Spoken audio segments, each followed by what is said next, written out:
Merci, Monsieur le Président, mes chers collègues. Je voudrais rappeler en préambule que la santé et l'accès aux soins sont une compétence de l'État, État qui aujourd'hui reste dans une vision purement comptable et marchande de la santé et dont on a vu encore récemment les effets délétères dans les services d'urgence d'un grand nombre d'hôpitaux publics. Nous saluons bien sûr le travail effectué pour élaborer ce plan, mais nous regrettons que les réponses ne soient pas à la hauteur des enjeux, avec des contradictions majeures, comme le manque avéré de médecins généralistes à qui on veut confier encore davantage de tâches, comme le remplacement de médecins scolaires par exemple. Les dispositifs d'incitation à l'installation ont montré leurs limites et on regrette le manque de volonté de ce gouvernement à remettre en cause la question de la liberté d'installation des médecins pour pallier aux déserts médicaux. Nous regrettons de même que ne soient pas évoquées d'autres propositions de développement de services publics de premier recours et d'autres modalités d'exercice telles que la création de centres de santé avec des professionnels salariés. Ce qui aurait le mérite de renforcer la primauté donnée à une offre publique d'accès aux soins et de ne pas tout miser sur le développement de partenariats publics-privés pour résoudre nos difficultés. La mise en place des groupements hospitaliers de territoire ne doit pas obéir, là encore, à une logique comptable et tenir compte des spécificités et des besoins de chaque territoire.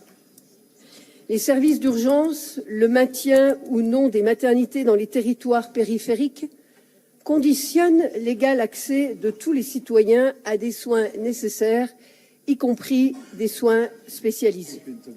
C'est un enjeu stratégique, surtout lorsqu'on inscrit dans ce PRS que notre région se caractérise par de fortes inégalités sociales et territoriales. La e-santé et la prévention occupent une part importante dans ce PRS et c'est peut-être sur cet axe que le Conseil régional devrait pouvoir montrer sa volonté à avancer sur ces sujets. La e-santé, c'est bien, à condition que cela soit réellement un outil nouveau au service des professionnels et des patients et non un palliatif à la baisse de la démographie médicale. Le champ de la prévention concerne, lui, tous les aspects de la vie quotidienne, l'amélioration de la qualité environnementale au sens large, que ce soit pour la qualité de l'air ou l'amélioration des conditions de vie liées à l'habitat et à la mobilité, et cela devrait se traduire par des prescriptions claires dans l'élaboration du SRADET. Nous regrettons que l'aspect santé au travail ne soit pas plus développé alors que les burn-out ou les pathologies liées au stress sont la première cause des arrêts de travail. Comme le pointe très justement le Césaire, le déploiement d'un gérontopôle Grand Est doit rapidement être mis en œuvre.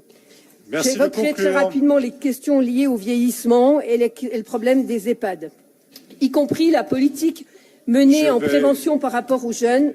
Merci, vous m'accordez 2 minutes.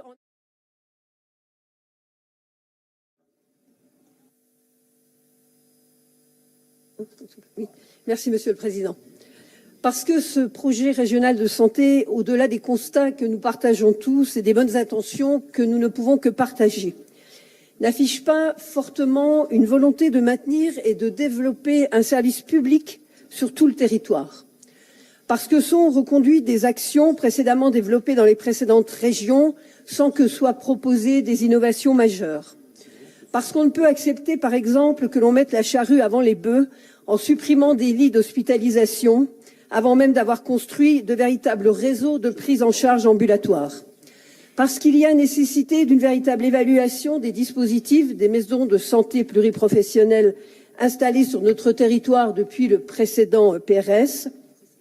Parce que le développement d'une offre publique d'établissements adaptés aux capacités financières de nos concitoyens âgés est impérative et relève d'un vrai choix politique, notre groupe votera contre l'avis favorable que vous nous proposez. Merci.